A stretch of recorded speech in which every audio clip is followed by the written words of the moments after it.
Hey, what's up, everyone? This is King Williams, and I am the host of the Neighborhood Watch podcast. The Neighborhood Watch is a podcast from The Atlanta Way, a documentary on gentrification. The Atlanta Way is my documentary to which I wrote, directed, and produced. And The Neighborhood Watch is a podcast featuring people who necessarily didn't fit in the documentary, but had something to add to the fabric of Atlanta or the fabric of the topic of gentrification or urbanism or culture.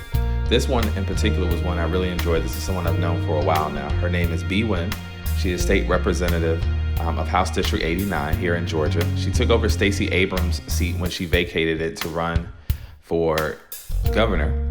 And as we know, what's happened with Stacey Abrams, and unfortunately her not winning the governor's seat, Bee won a very contested election. And she also particularly beat out a lot of established Democrats to get it using a grassroots community-based effort. She is the first Asian woman to hold position in the state house in the state of Georgia. And so it is fascinating, someone who's a millennial, someone who is just passionate, someone who runs a nonprofit. In the case of Bee, she gave a whole overview of what's going on with both herself personally, why she ran, and just what it means to be the first Asian woman in politics in Georgia on this level. And so I hope you guys really enjoy this conversation. If you want to know more about myself or Bee Nguyen, please stay tuned until the end of the show and to figure out how to get in contact with both of us. And I hope you enjoy it. You can always let us know what you think. Tuesday, October 29th, 2019, 2 months left until the end of the decade.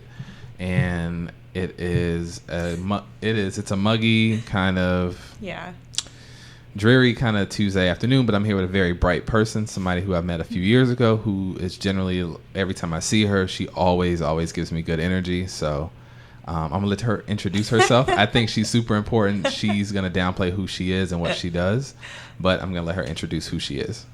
My name is Bee Nguyen. So I am the state representative for House District 89, which is Atlanta and DeKalb. And I spent the last 10 years in a nonprofit that I founded called Athena's Warehouse, and just recently turned it over to some new leadership.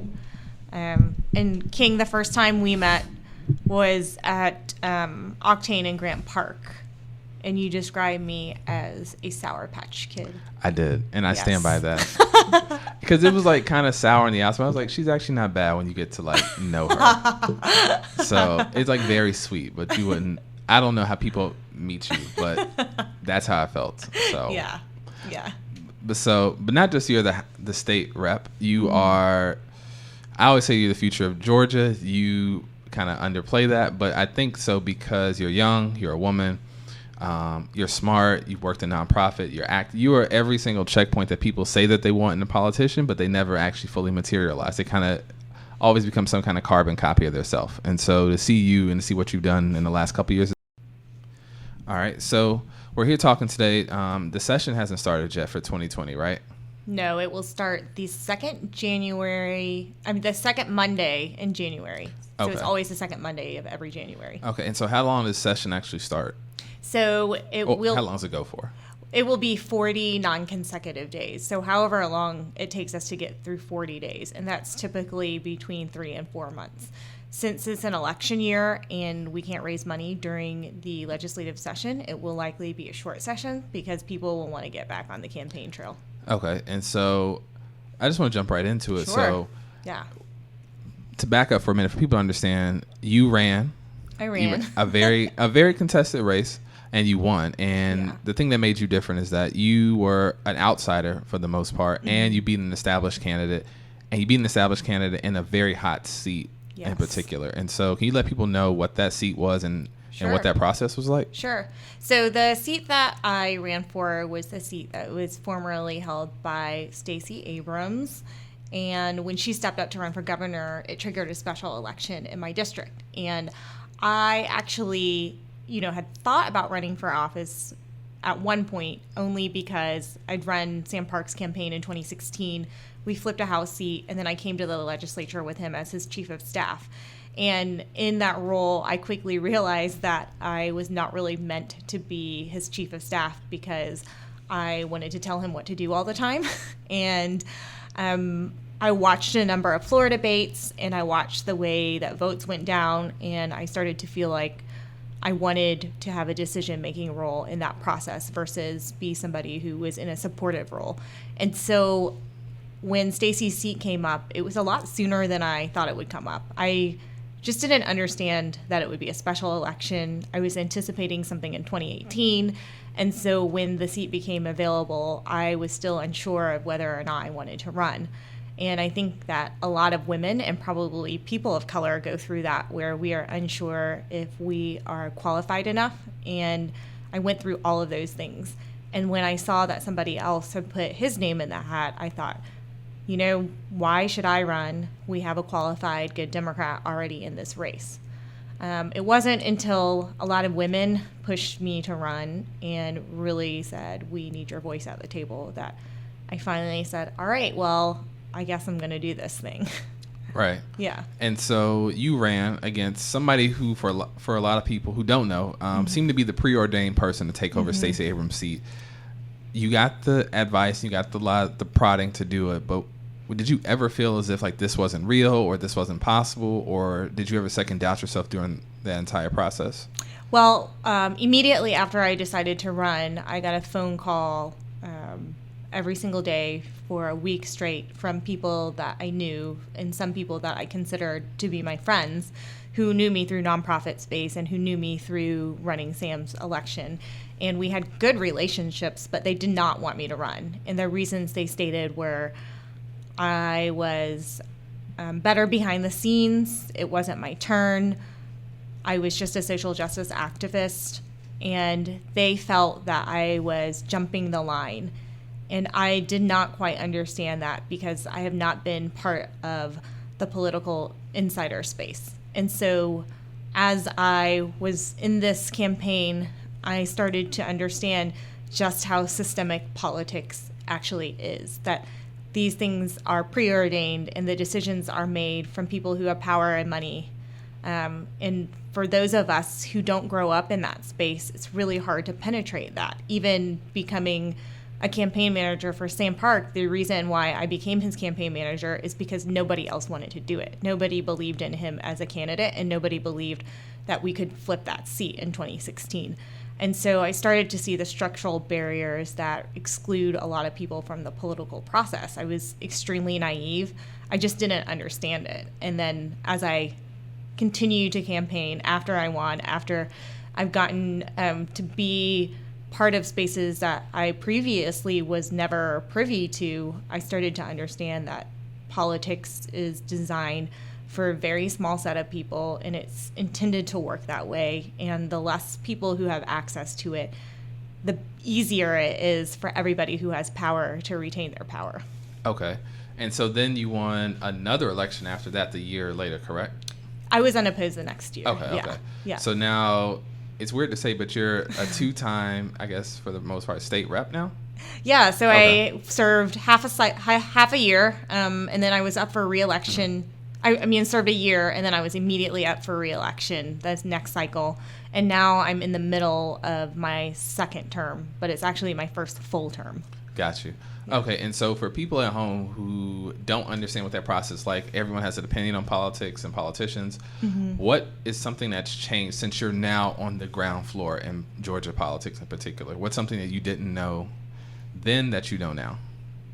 Oh, a lot of things. So Okay. I think that the legislative process is very complex, and the general public doesn't really get to see what happens inside of our chambers. And so you have to decide what type of lawmaker you want to be, and there's almost no time to decide what that means for you. And so I remember one of the first votes that we made, it was for the supplemental budget, and there is an unspoken rule that freshmen do not vote against the supplemental budget or the full budget. And I remember, literally remember, my finger going to the button, and I knew in my head I was going to vote no. But it was such a memorable moment for me, because as soon as I pushed that button and my name lights up no in red, and I'm one of the only people who voted against it, I thought, oh shit, what am I doing? And that was kind of the moment that really determined how things were going to move forward for me, because right after that, members on both sides of the aisle said, what are you doing? Do you never want to pass a bill? You can walk back this? No. Let me give you advice on how you can apologize for it. And they were all trying to be helpful in some ways, but also the legislature operates under a system in which everybody goes along to get along. And if you buy into that system, then you find yourselves in positions where you might compromise on something that you actually don't really believe in. And so that was kind of defining for me because I wasn't quite sure how it was going to be. And once I made that decision, then every vote after that wasn't as scary. And in our legislature, it's very rare for people to vote no. It's a culture of yes. And they even do it by the way the votes are displayed on the screen. Green is yes, your name lights up in green, red is no, right? And then it tells you the vote count. And for somebody like me, everything that I do is noticeable because I'm the only Asian American woman and one of the only 2 Asian Americans in the House out of 180 people. And then we recently elected a senator who's a PI. So out of 236 members, there are 3 of us, and I'm the only woman, and so everything that I do gets noticed and scrutinized. But I think that one of the most important things for me was while I was at the legislature, I was in that space, and then I would go back and then work in a public school with the kids at Athena's warehouse, and then they would ground me and then remind me exactly why I would be pushing a no button. And that made me stronger, and it made me rooted in community and all the values that I care about. Okay, and so I want to take a quick detour on that, which is one of the things most people don't realize in Georgia is one, like, you know, the session, like you said, is only 40 days. The other one is that you guys don't get paid a lot to be there. And so most of you guys have jobs outside of that. And so how is that trying to do something like for the people in the politics side, but then you're a rep who does not make a lot of money. So how does that work out? So we make just over $17,000 a year. And even though we are in name a part-time legislature, we're working all year around. And it makes it very hard to juggle both things. And so what you see is the majority of people who serve in Georgia are older because they may be retired or they're more financially secure. People who have second income through a spouse. And then people who are typically in industries that allow flexibility and more economic security, like being an attorney or a business person.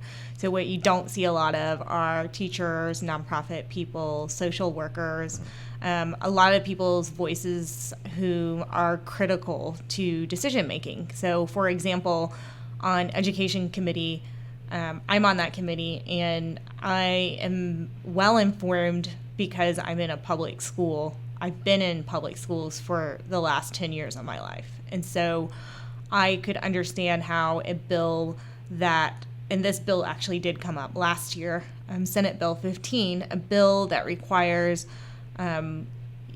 your teachers and your educators and to call law enforcement when there's reasonable suspicion of any criminal activity. And I have never called law enforcement on any student, nor would I ever want to. We're mandatory reporters, so we have to call on 3 things: if the student is being harmful to themselves, to another person, or they're being abused. Those are the 3 things that we mandatorily have to report. But for everything else, there ought to be steps that we take in between having to go as extreme as calling law enforcement. Okay, can you give me an example of what that means? Yeah, so for instance, if 2 kids get in a fight, you have to call the police, because that could be battery, right? Aggravated assault, any of those things. So you would have to call law enforcement, and I've seen kids get in fights before.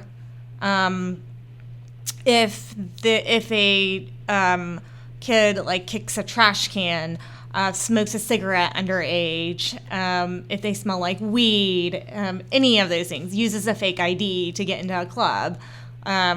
And it was not just on school campus, it was off of school campus. And so you are essentially creating a school to prison pipeline. And in Georgia, we've talked a lot about emotional behavior and using positive behavioral interventions. And we also know that the way in which we suspend students is disproportionate depending on the color of your skin.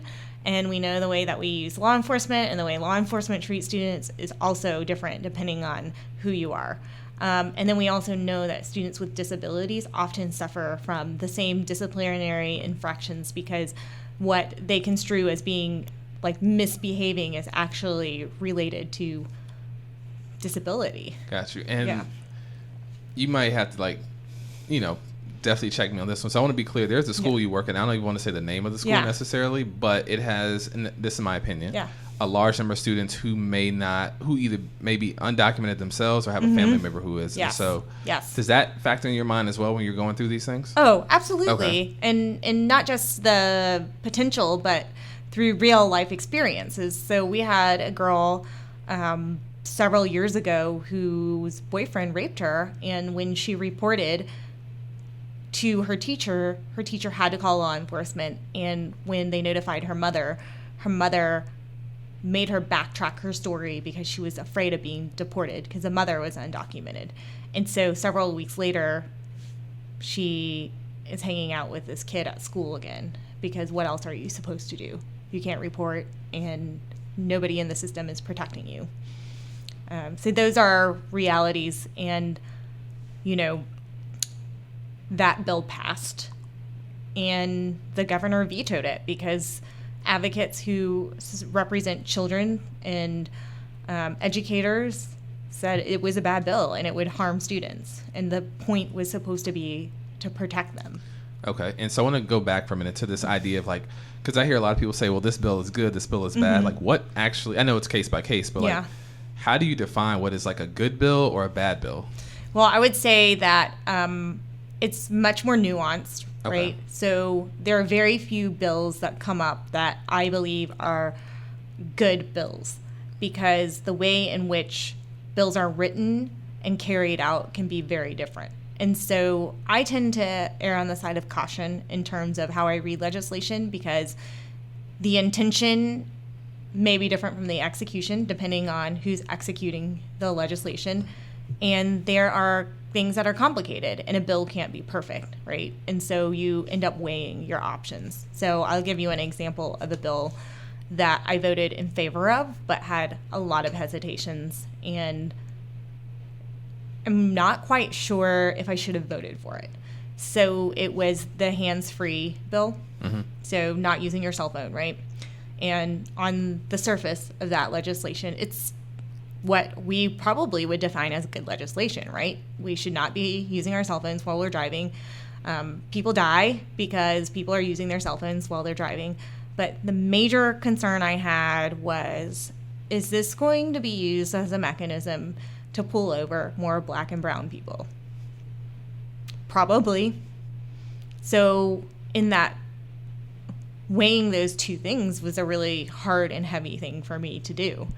And that's probably one of the pieces of legislation that I think about often because I don't know that I made the right vote on it. And most lawmakers probably don't talk about legislation in that way, right? Because we have to back up our votes and we have to explain it to the public. But the reality is it's really nuanced, and there are very few bills that I vote for that I'm 100% feel good about. There are some, but the majority of things are much more complicated. You can make an argument for or against them. And then there are some bad bills, really bad bills. And those tend to be pretty obvious, right? Okay. And so now you'll obviously check me on what can and cannot be talked about. There's two bills in particular that people bring up all the time. Yep. The first one is the abortion ban. Right. So we're not going to get into the nuance of how that actually happened, but just the bill itself. Yeah.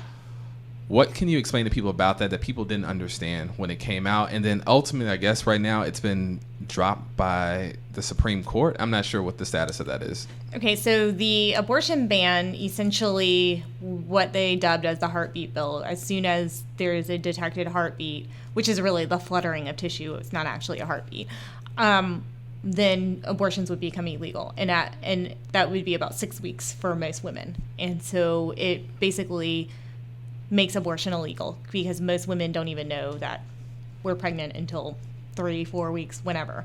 Let me say this, though. The process was horrific. It was the most devastating bill, the most devastating committee, the most devastating floor debate, and the weeks following the passage of it out of the House were horrific. There were women in the hallways every single day, packed at the Capitol. Everybody was scared, traumatized.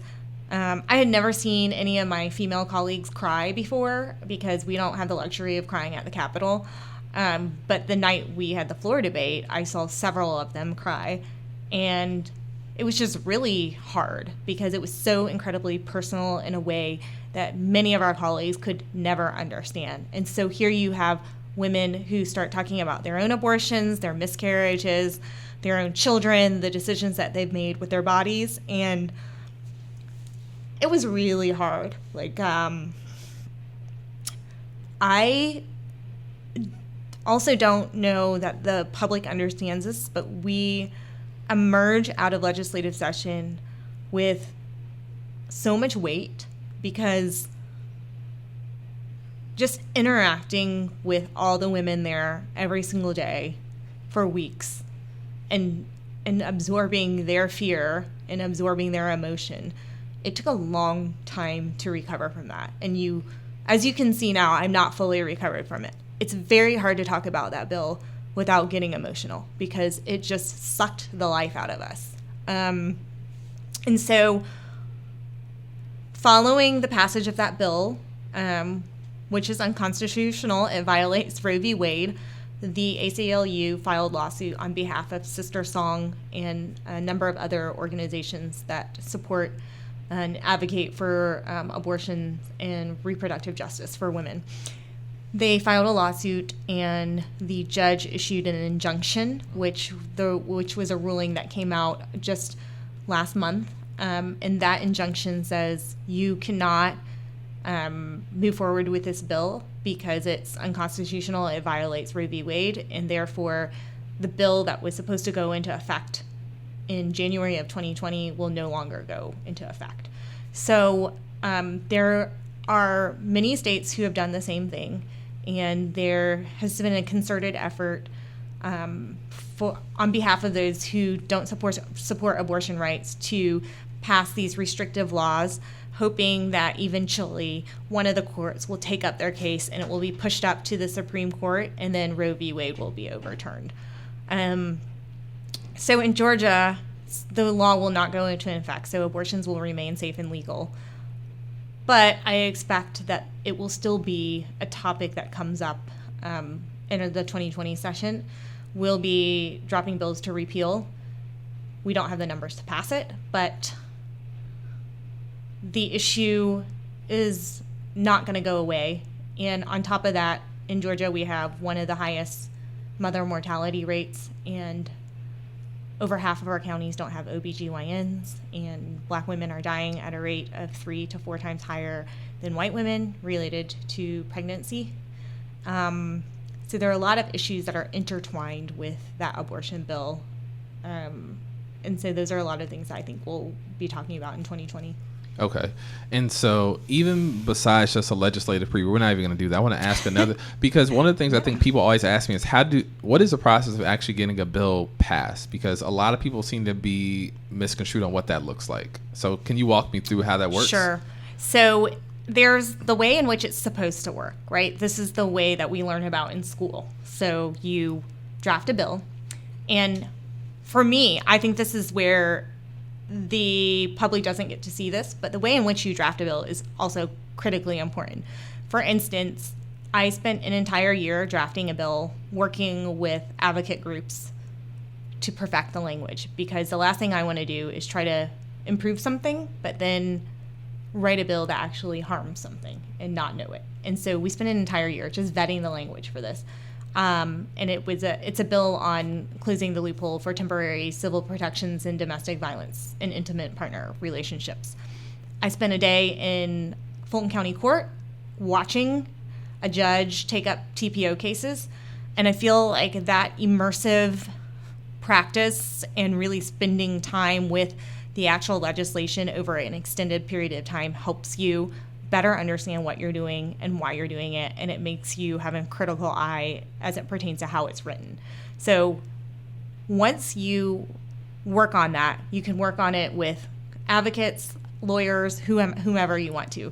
You bring your idea to legislative council, and legislative council drafts the bill for you. So for us, we went back and forth with legislative council until everybody felt like the language was strong and felt like the language was doing what it was intended to do. And when you pick up your bill, they give you 2 copies, and you literally walk around and ask people to sign. You fold it up, and the paper on the outside has 6 lines. Well, actually it has 5 lines, and then most people add the 6th line, and you ask people to sign it. So your top 6 signers will end up on the website where it lists all your legislation. Those are your co-signers. And you turn your bill into the clerk of the House, and he reads the bill name and a brief description of the bill 2 days in a row. So it's called first readers and second readers. And he literally just reads, and it's really fast, and nobody pays attention, but you should, because sometimes weird things get slipped in, and you're like, wait, did I just hear? And then you're like, I think they dropped that bill that I heard about. That's not a good bill. And then you know how to track, right? And so once he reads it 2 days in a row, then it gets assigned to a committee. And then you go to the committee chair and you write a letter and you ask for a hearing. And you may or may not get a hearing, depending on the issue and who you are. So if you get a hearing, then you present, and then the committee, you may have to go through subcommittee. So you go through subcommittee and it passes, and then it moves forwards to committee. You present in committee, say it passes out of committee. Then you have to go through what we call rules, and the rules committee is the most powerful committee. The rules chairman decides which bills are going to make it to the House floor and which ones aren't. And so even when, say, a bad bill is passed, there's always hope that the rules chair will hold that bill and it will never make the floor, which is what happened on a couple of different bills. If the rules chair calls the bill out of rules committee, then it will go to the floor for a debate, and then the entire House votes on it. So there are rules to debate structures as well. So for instance, when it's a controversial bill like the abortion bill, they limit it to an hour on each side. So there's no filibustering. It's literally like you get, or it might be even 30 minutes on each side. It's an hour. It's like, a total hour. 30 minutes pro, 30 minutes against. You make the vote. If it passes out, then it goes to the Senate side and it goes through the entire process again. If it makes it out of the Senate side, it goes to the governor's desk, and the governor has 40 days to decide if he wants to sign it into law after legislative session ends. He can sign it or veto it. If he doesn't sign it, it doesn't go into effect. So that's how it's supposed to work. As a member of the minority party and as a woman and as somebody who is vocal, that's not how it works for me. So So for one bill, the bill I just talked about, the one that I spent a year working on, I took the bill and I built a relationship with a Republican chairwoman who is supportive of domestic violence issues, and I asked her to carry it, and she eventually agreed that she would carry that bill. She introduced it, and it got a committee hearing, or it was assigned to committee. It was set to have a hearing, and then before the hearing took place, she changed her mind and said she wanted to work on some other additional language for the bill. So I've talked to her this summer, and she's still working on it. So there's hope that she'll continue to push that forward. And if she chooses to, it will pass because of who she is, right? And so there's a lot of strategy around how you want to do things and how you want to be. The hardest part about it is you have to surrender the recognition and surrender the ego. And also, it can be hard to tell your constituents, well, actually, I did get this passed, but my name will never be on it, because the general public doesn't understand some of those things. And so, for instance, I dropped a bill on the exact match voter suppression, and I was actually able to get most of it passed. And I got it passed as an amendment to a larger bill that I ultimately ended up voting against the larger bill. but that bill contained my bill. And what I did was I sat through 11 hours of testimony. I signed up to testify myself.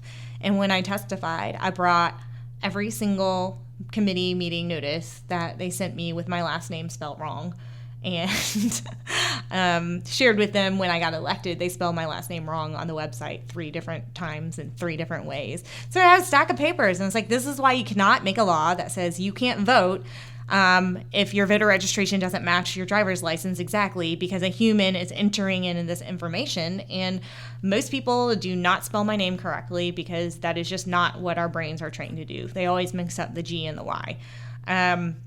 And so anyway, through a series of maneuvers, I was able to gut that policy, and now most of it is gone. So if your name doesn't match on your voter ID or your voter registration and your driver's license, they'll no longer freeze your registration and put you in a process to purge, but they will process it as active, and then you just get to fix it at the polls. And so it was a huge change, but it required a lot of persistence and a lot of patience and a lot of discipline, and just never feeling like you just always have to figure out the opportunity that you have to move it along or get it done. But it requires an enormous amount of work. And you know at the end of the day that your name will never appear on it. You'll never get to present your case on the floor.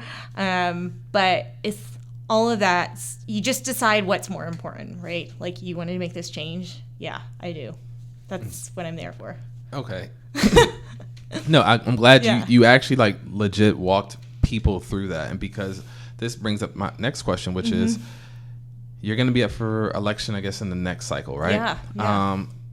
How is that now to get people who, like the voters, to even like understand what you're doing, to say, oh, well, you know, she didn't get this many bills passed, but the reality of it is you worked behind the scenes on a lot of stuff that's failed, a lot of stuff that's successful. Yeah. How do you get people to understand, like, hey, I've been working a lot. I may not have gotten all these bills passed, but I've been working. So how do you do that? Well, I think that, I hope the voting population probably knows to an extent that being a member of the minority party, you just do not have opportunities to pass bills, especially as we're watching what's happening in Washington and understanding that it matters who's in power. But I think the best and most important ways to talk to voters about the work is having face-to-face conversations, which is why I think it's incredibly important that we invest in field operations and going to voters and meeting them where they're at, because you can post stuff on your website, right, or Facebook or whatever mechanism you use, but until you have those conversations with voters one-on-one, they won't understand. But if I go to your door and I say,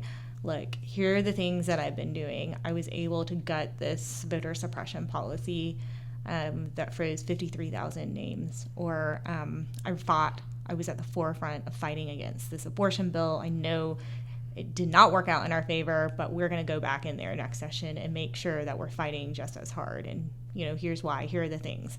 I think a lot of times voters want to know that you care, and they want to know what your values are, like who you are, right? But I do think that it is hard to convey all of the things that I just told you. And I think that has been a very deliberate process. Like, the system was designed that way. It was designed to confuse the person who is on the outskirts. It was designed to make people believe that, you know, the person who is representing you is not really representing your interest. And in some cases, those are true. That is true.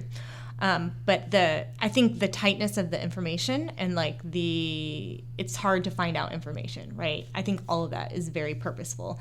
And so I think one of our jobs is to figure out how we change the system as a whole, right? I can't do it alone. I can have some practices in place that make it easier for my constituents to understand what I'm doing, but it's really systemic. And that's really why it's important to change the part-time legislature thing, right? Like, we need a full-time legislature. It's why it's important to change the salary. We need different people representing us. Like, I want educators on education committee. And even as they're passing or proposing anti-immigrant laws. I remember sitting in a committee and like talking to some of the lawmakers, and they're like, "Are you a lawyer?" I'm like, "No, but I work in the community with immigrants, and I'm the daughter of immigrants, so I have the real life understanding of like how this impacts human beings." And so I think that a lot of that is missing. And I want to kind of jump off on the immigrant talking points, because it is the rhetoric out here in 2019 about immigration, about who is legal, who is valid, who is a human being in some regards. Oh gosh, is quite toxic online.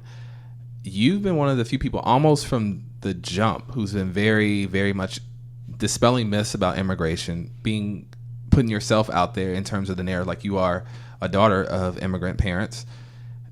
Do you ever get concerned about just how toxic online it's been, just to kind of be that person and be out there, especially on the state of Georgia level, and be that vocal? Yes. Okay. This summer, I called out a Gwinnett professor for his use of language in the classroom. So he was using hostile language that was racially charged and anti-immigrant. And he also has a sign in his classroom that says, "Deport all illegals." And he teaches in Gwinnett, which is one of the most That's diverse. very ironic. Right. One of the most diverse counties in the entire Southeast.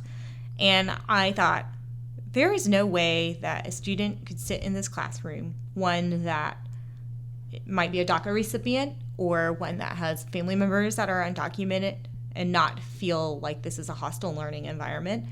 And that student is not going to be able to verbalize how they feel because of fear and because of intimidation and because of bullying, quite frankly, and the power structures that exist in a classroom. Like, if you are already a vulnerable person and your professor has that attitude, it's very unlikely that you will be, you would feel comfortable speaking up, right? And so my question was, are these values that are supported and espoused by Gwinnett College?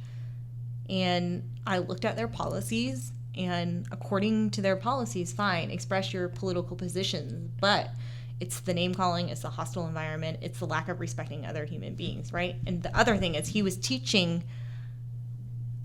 teaches that undocumented immigrants commit crimes at a higher rate, and that they are to drain economically. And both of those things are false. They have been disputed by many, many researchers, including conservative think tanks, who admit and know that undocumented people are not a drain economically, and they do not commit crimes at a higher rate. And so this idea that this man has this platform in a public school where our taxpayer dollars are going to him, and he's teaching a really diverse student body, and it was appalling. And he is an immigrant himself. So I called him out on Twitter, right? On Twitter. Of course. And the story ended up getting picked up by Fox National, and then Breitbart ran a piece.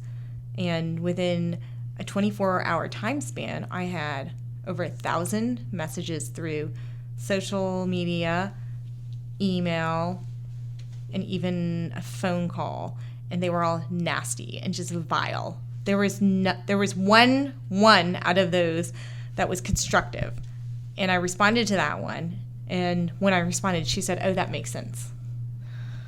But what they did was they ran a headline that was inflammatory, that misled people to believe that I called for his firing, which I never did, never said. None of that ever came out of my mouth at all. And then they put my picture on there, and then they put links to all of my stuff. And the messages that I received were racist. Many people told me to go back to Vietnam and called me a communist, and talked about how my parents were probably ashamed of me. They escaped a repressive regime, and now I'm here trying to censor freedom of speech, and much more vile things that you might imagine them calling a woman. And it was so intense, and it was so fast. And I thought, I just tried to imagine sitting there, and it happened over a weekend. Try to imagine sitting on my couch watching the news on a Saturday morning, and hearing this story and being so incredibly incensed and angry that I had to pull my computer or my phone out and track down my information to send a nasty message. That's some anger. And I had a really hard time understanding that level of anger directed towards somebody they had never met before. But yeah, it was a lot. It was very overwhelming, and it's bullshit, but I mean, because it's the rhetoric, and I'm sad that actually happened to you, because you're the type of person, like I said, even at the start of this interview, is the type of person that we check the boxes of every type of person we want to be a leader, to be in our lawmaking process, and for a website to run essentially like a bullshit story on you it's disheartening, but it's kind of where I think a lot of Georgia politics may be heading, like kind of mirroring a national kind of model. And so that brings me to another thing. Because you're so vocal, because you've been on the opposite side of a lot of bills that have got national attention, do you ever worry about either your safety or your well-being? Well, when that happened, I did worry about my safety. And primarily, my cell phone, was on my website, and I got this message from this very angry man. And I thought, should I even stay in my house this weekend? So I stayed with my sister that weekend. And I have a good relationship with my sheriff. And so he said, just have somebody monitor your stuff, and if there's anything threatening, call me. And then APD did a couple of drive-bys. But I think what was lasting for me is the recognition that this happens to a lot of women and women of color. It happened to Stacey Abrams. She got death threats just for running for governor. Like, how dare she? And she had to have security. And I look at some of the women in Congress right now and the amount of hate that they get, and that is fueled by our president. I am sure that endangers their life, and the intensity in which they get it is much more intense than what I experience, and I cannot imagine having to endure any of that. And I wish that we had the space to talk about it more, because I don't think we talk about it, right? I mean, I know that people like Rashida Tlaib and Ilhan and AOC are getting death threats probably every single day. And I am sure that they have to think about the safety of their families. In fact, there is a state rep in Virginia who's Vietnamese, Kathy Tran, and she's been on the side of abortion rights. And there was a clip of her that got misconstrued, and suddenly she's being targeted because people are saying that she supports like late term or post-birth abortion, something untrue. And there were threats made to her and her family. And so that is a very real thing that happens that I am not sure why we don't talk about it more. But I want a space for women, and specifically women of color, to be able to say, look, I am targeted just for having an opinion. It's our existence and the idea that we would dare speak. Okay, and so with that said, like, I'm always very just amazed at what you and like a lot of the other younger women I see kind of doing things in Atlanta. Do you ever feel like maybe that you want to keep doing this long term? Because unlike a lot of people, no, what I say this is because, again, and I'm not even going to mention certain people's names. Yeah. You've mentioned this already. Certain people come in, they're already well off. They've already been well connected. They've lived a great life and sometimes a very privileged life. You're not in that boat, but you give a lot of heart and soul to what you do. Do you ever think like, man, this is wearing me out? Or do you ever think like, is this a long-term thing for me? Does that ever cross your mind?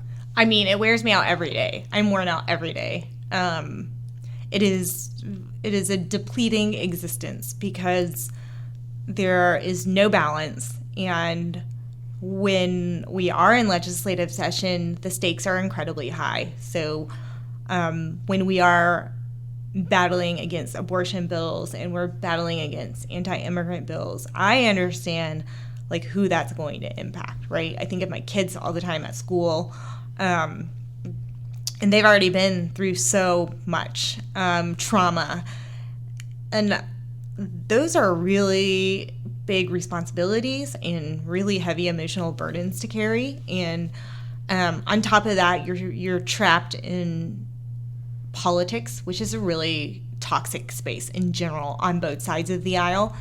And so, what I want to see is our state shift in power, Democrats taking power, and then if I were to say any ideal goals that I would want to accomplish as a lawmaker, it would be eliminating private prisons and eliminating private detention centers. And I feel that there will be a point in time where I feel like my work is done, because the last thing I want to do is be somewhere and not bring in new energy, and my ideas are old or tired, and I'm not making space for a new generation. And so my vision has always been, let me figure out how I can help flip the powers in the state. Let me figure out how I can move forward some of these issues that I care about, and then I can figure out what's next. And for me, that could be anything. Like I want to write, and I want to bike, and, maybe I want to have a family, like all these possibilities that extend beyond just the political space. And I want to be very conscious and remind myself that change can happen whether or not you're elected. And I think you can very easily fall into that trap of always thinking about your next re-election and how you maintain your seat. I want to be in it for, the next little while, but not forever. Okay. No, I appreciate that. And I want to kind of lighten the mood a little bit, which is that you're essentially like a superstar. You're, and I think a lot of ways, the future of Georgia politics. You're super involved in everything. Like, what is the one thing now, before we go into 2020 in particular, that you're looking forward to for like next year? For 2020? Yes. Oh man, this is so hard. I'm worried about 2020, so I have to think about this for a second. I think 2020 is going to be really tough. I think we're going to have a hard legislative session. I'm going to be up for re-election, and then we have the presidential campaign. So I think it's going to be really hard. But one thing that I've been trying to do for myself, that I've talked about for a number of years, that I said I would do this year, and I did not do this year, and I want to make a commitment to myself to do this, is I want to take a class at Iowa's Writers Workshop. So they do the summer programs. I was born in Ames, Iowa. I have family in Des Moines. And the workshops also coincide with RAGBRAI, so the bike race across Iowa. So I've always wanted to go and take like a weekend class and then do a day of bike riding as part of RAGBRAI. So maybe I will make that commitment so I have something to look forward to. Okay. Yeah. And another thing I think that's made a lot of people happy, I mean, it's made you happy, obviously, but it's brought a lot of joy, is Athena's Warehouse. Yes. Which is something that I know you always talk about it, but could you explain to people what Athena's Warehouse is and what it does? Yes. So Athena's Warehouse is a nonprofit. It's Atlanta-based, and Athena's Warehouse works to educate and empower young women in under-resourced communities through public high schools and after-school programming. It was something that I started in 2009, and this summer, I actually turned the leadership over to a young woman who went through the program, and I distinctly remember her. She was very skeptical about this idea of women empowerment and this idea of sisterhood, and she expressed that skepticism while she was there. And we ended up giving her a scholarship to help support her education at Oglethorpe. So she went to Oglethorpe and she graduated, and then she came back and started volunteering, and she and I became quite close. She started her own nonprofit, Los Vecinos, which primarily addresses displacement and gentrification around Buford Highway. She was displaced from her apartment growing up, and she and her mother had to move to Stone Mountain, far away from the community in which she was raised. And I think about her a lot, because Athena's Warehouse, I have loved the work. It has made me a better person. It has informed me about, why it's so incredibly important to invest in public schools, why, how immigration locally and nationally and at the state level impacts kids and families. what it's like to live along a corridor where you don't have a car and it's dangerous and public transit is limited, what it's like not to have access to healthy foods, all the things that we always talk about, right, in Atlanta for equity purposes. I've spent 10 years working with kids whose lives are just so incredibly different from mine and from the people around me. And they were always hopeful and optimistic and excited, and just had like this, desire to help their community and help their moms. I mean, that's really all they want to do. I want to get a good job so I can help my mom. I mean, that was at the end of the day, everything for them was wanting to help their parents. So I think about Dia a lot because I remember her being skeptical. And then later on in life, she told me that a really pivotal moment for her was at one point we were doing prom dress outfitting, and she had this gown on, which we have a picture of it from like 7 years ago. But she said, I was a young woman living in poverty and wanting to surrender myself to the first man who said he would love me, like so many women in poverty do, right? And have babies. And she's like, I was trying to be liked and I didn't know how to be liked. I wanted to be pretty, but I didn't feel pretty. And she said there was a moment she's got this prom dress on and she's looking in the mirror and I'm standing behind her and telling her, how beautiful she looks. And I don't remember that moment, but she remembers it, right? And I've done this work for a long time, so there are many days where I'm like, does this even work? Is this making a difference? What am I doing? And you have all these moments of grief and where you're like, so-and-so could have gone to college, but she couldn't because of these things, or so-and-so got pregnant, and so you feel a lot of grief, and you wonder, you're like pouring your life into this and wondering if it even makes a difference. And so she tells me about that moment, and she started the nonprofit that she started dealing with displacement because she said, she was looking at me and she was like, here's a woman of color who just started this nonprofit. I can do the same thing. So she did the same thing. And so it was this beautiful celebration when I turned the organization over to her, and people said, oh, well, are you ready for this? And I said, oh, yeah, I'm really ready for this.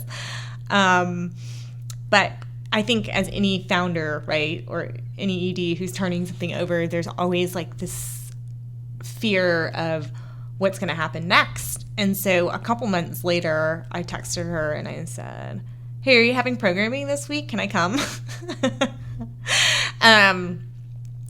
Because I had some anxiety, right? I mean, I trusted her, but I still had anxiety. So she said, oh yeah, totally come. So I came and I sat and I observed in the classroom, and she and Milady, who is a Cross Keys graduate and also a DACA recipient, they were running this programming, and they were so good at it, and they were better than me, and I knew that. I've known that for the past couple of years watching them. I'm like, they should be the ones running this, not me. And they were just so incredible that I was like, all right, it's in good hands. I made the right decision. And I was like, y'all run with your vision because I want them to. So that's been just, I think Athena's has just been the catalyst for so many other things. And it's just made me better in every way. It's made me a better lawmaker for sure. Yeah. And I think that's cool because you're one of the few people who understand when it's time to go. And like, that was a really cool thing. I went to the event when was it, like a couple of weeks back now, when you handed off the reins to Dia, and just seeing what that transition was. It was interesting because I seen what she was like a few years ago. I see where you liked a few years ago.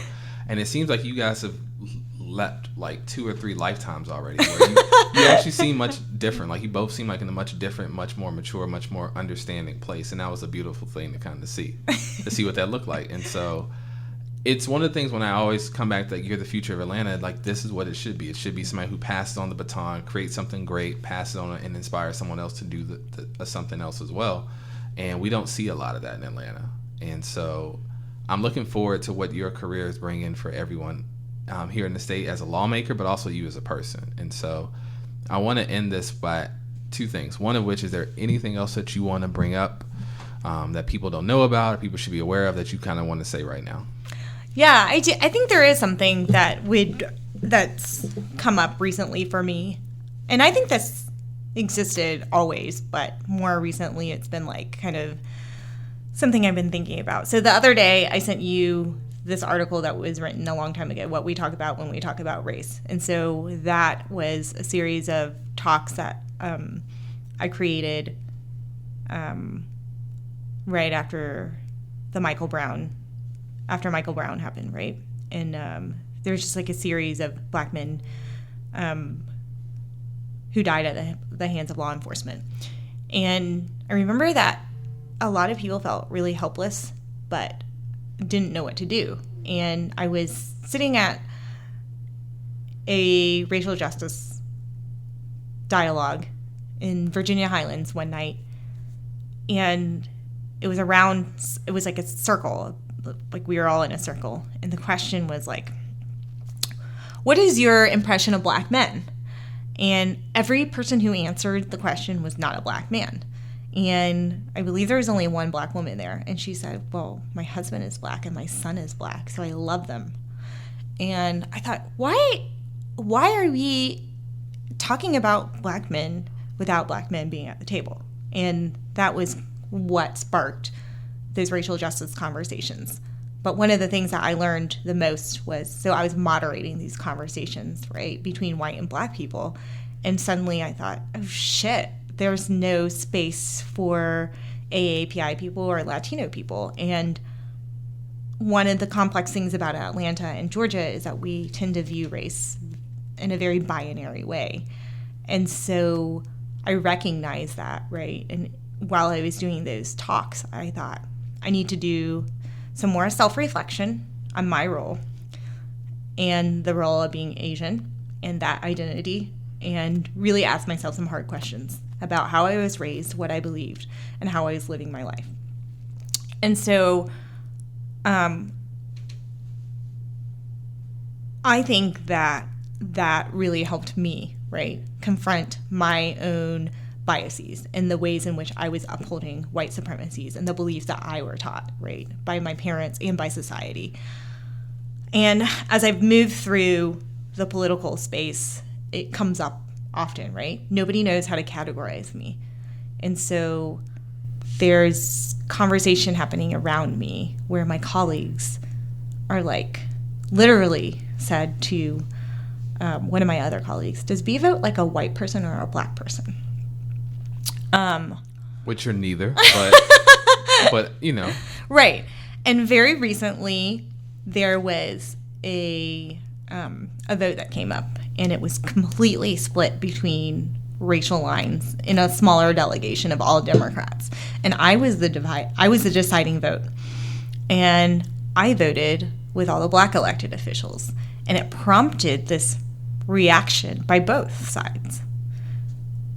On one side, some of my white colleagues felt really betrayed and surprised. And then on the other side, some of my Black colleagues felt really surprised but delighted. And so I find myself in this space where it reminds me of when I moved to the South. I was in second grade, and I thought I could be friends with everybody. And then the girls that I became friends with, the white girls and the Black girls, they wanted me to choose. And I find myself in this space where people want to define me in one way, they want to put me in one category or another category, or they want me to choose, right? And my response to it has always been, I identify myself as a woman of color. I've lived my life as a woman of color. I don't even speak the same language. I don't even speak English at home with my parents. English is actually my second language, right? But at the same time, I recognize that being Asian in America is distinctly different from being Black in America. I understand that. My hope is that my Asian community can be better allies, can address our anti-Blackness, and the ways in which we uphold white supremacy. And that's the type of work that I feel like I've been doing for a long time with myself, right? And really with communities. But I feel the distrust in just in the political space, right? And sometimes I forget that people don't know me, right? They don't know me or me before I was elected, or me. They see an image. They see an image, and that person does not get the benefit of the doubt. Like, I don't get the benefit of the doubt on either side. And so it can be a really lonely space.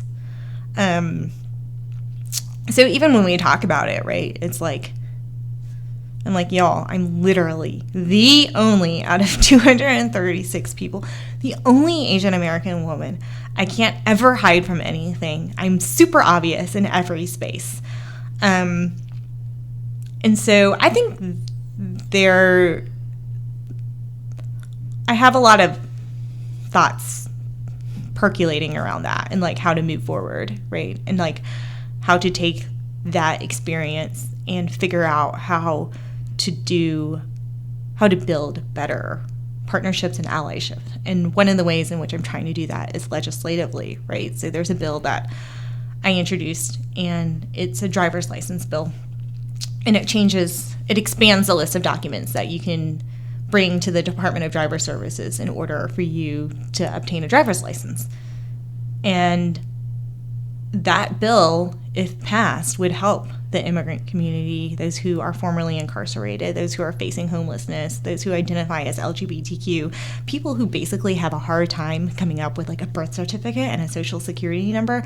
They're often like really marginalized communities that have trouble coming up with those things for a specific reason. And so we're building partnership around that bill, right? And so I want to think more about the ways in which I can build around common values and common issues. And then the other thing that I'm working on is I'm really helping people understand that immigration reform and criminal justice reform are both critically important, and they intersect because the people who profit off of the systems are all the same people, and they use all the same methods in immigrant detention and in the prison system. And it is all about dehumanizing, separating families, breaking down communities, and profiting off locking up somebody, right? Profiting off somebody's body. And so I've been doing some of that work, and I want to continue to do that. Okay. And so before we wrap up, my last question for you actually is a straight ahead question, which is, what's making you happy? My sisters. To which you have 4 of them. They're really wonderful. And I know anyone who's ever met one of the Nguyen sisters, like they're always just like delightful to me. So I like all the ones I met so far. Who haven't you met? Cookie, the youngest one? I haven't met your youngest and your oldest sister yet. Okay, that's pretty typical. Yeah. Yes. So my sisters are a huge support system, and, we're a close family. And then my older sister had a baby 3 years ago, so I have a 3-year-old nephew. He's a total delight.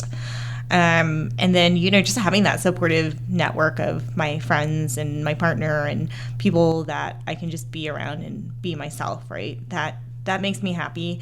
I've been running again. Good stuff. I've been meaning to run for you with you for a while, so this will eventually happen. You're probably much better than I am. I haven't ran in a year. I've just been trying to survive. I understand. Yeah, and that is helpful. It's like when I do it, I don't find it to be easy, but what I always think is this is probably the only time I have that's completely mine, completely to myself out of this entire day, besides the time in which I'm sleeping, right? And so I just tell myself that. Yeah. And then, I traveled. I got to travel this year a little bit. I visited a refugee camp in Greece, and I know that does not sound happy, but Greece is magical. The island of Lesbos is magical. And then being able to be there to experience just the landscape and the beauty of it, but at the same time connecting with the refugee family story and observing a refugee camp and understanding immigration policy in Europe. And also, this is weird, but I visited a prison and I sat through a philosophy class with men who are in for life or for life without parole. And the question that we talked about that day was, can you be liberated behind bars? And it was just really transformative. So I think that finding meaning in my work makes me happy, even though it's hard. Okay. And we're going to end on that, which is like, it's like, that's the thing about you, Bee. You always bring a certain radiance to you. So I want to say thank you for that. And for the Atlanta Way documentary, The Neighborhood Watch, I am King Williams. If you need to get in contact with me for anything, you can always reach out to me on social media. All social media is the same as I am King Williams on all social media platforms. You can email me as well. My email is listed on the website. And so thank you once again for listening to the wonderful Bee Nguyen for coming in today. And thank you guys once again for listening.